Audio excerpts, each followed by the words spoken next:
warahmatullahi wabarakatuh. Apa kabar Ananda semua?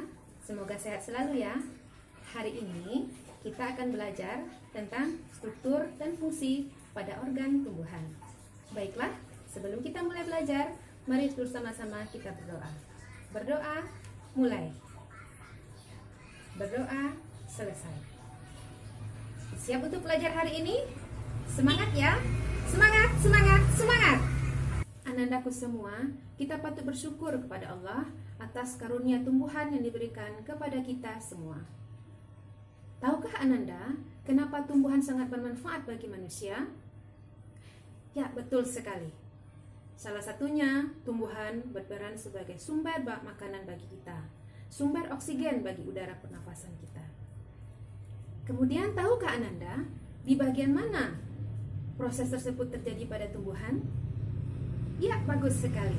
Ada pada akar, ada pada batang, ada pada daun. Nah, bagaimana proses itu bisa terjadi pada tumbuhan? Nah, kali ini kita akan menjawabnya bersama-sama dengan mempelajari materi struktur dan fungsi organ tumbuhan kali ini. Organ tumbuhan berpembuluh umumnya terdiri atas 3 macam bagian organ. Yang pertama adalah akar, yang kedua adalah batang, dan yang ketiga adalah daun. Nah, sekarang kita lihat satu persatu. Yang pertama adalah akar. Akar fungsinya untuk menambatkan dan memperkokoh berdirinya tumbuhan di atas permukaan tanah. Kemudian akar berfungsi menyerap air dan garam mineral di dalam tanah. Akar juga berfungsi untuk menyimpan cadangan makanan, dan akar juga bisa berfungsi sebagai alat bernafas. Ada 2 macam jenis akar. Yang pertama adalah akar tunggang, yang kedua adalah akar serabut. Akar tunggang terdapat di akar utama tumbuhan. Di sekitarnya terdapat akar-akar cabang. Akar tunggang biasanya terdapat pada tumbuhan dikotil. Contohnya buah mangga dan wortel serta rambutan. Akar serabut tidak memiliki akar utama. Biasanya akar serabut tumbuh di pangkal batang dan bercabang membentuk akar-akar serabut.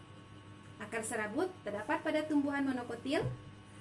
Contohnya dapat kita lihat pada tumbuhan padi, kelapa, dan sawit.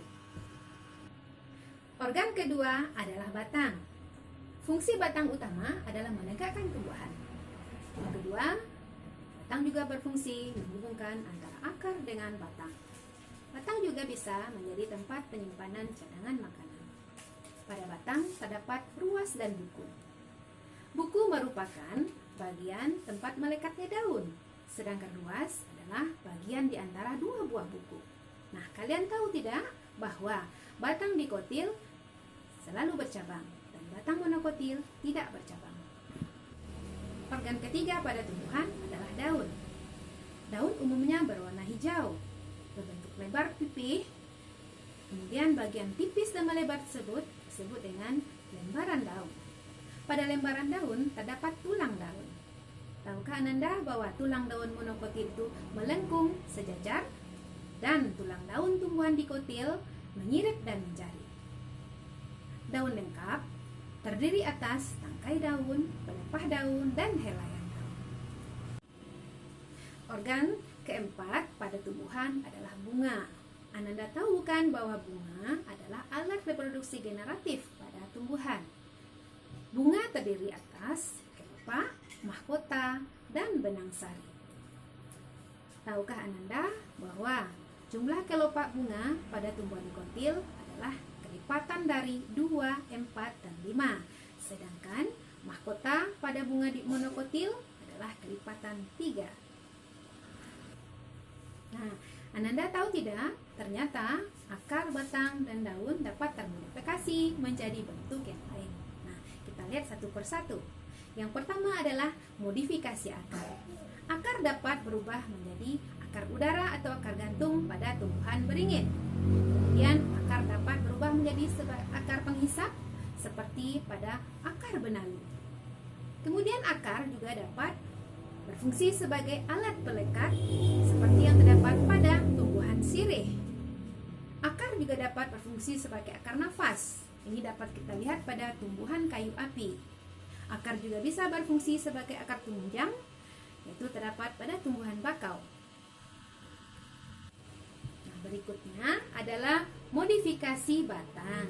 Batang dapat berubah bentuk menjadi umbi-umbian. Contohnya adalah pada kunyit dan jahe. Biasanya disebut rizoma.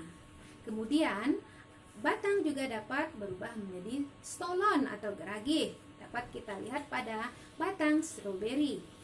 Batang juga dapat berubah menjadi seperti umbi lapis. Ini dapat kita lihat pada bawang merah. Modifikasi ketiga adalah pada daun. Ananda tahu bukan bahwa daun berfungsi sebagai alat reproduksi vegetatif pada tumbuhan. Contohnya terdapat pada daun cocor bebek. Kemudian, daun dapat termodifikasi menjadi daun penangkap serangga atau piala. Contohnya terdapat pada daun kantong semar. Yang ketiga, daun termodifikasi menjadi duri. Dapat kita lihat pada duri kaktus. Nah, bagaimana? Sudah lebih paham bukan? Alhamdulillah, ternyata mengidentifikasi tumbuhan itu mudah bukan? Sekian dahulu belajar kita hari ini ya. Semoga bermanfaat. Assalamualaikum warahmatullahi wabarakatuh.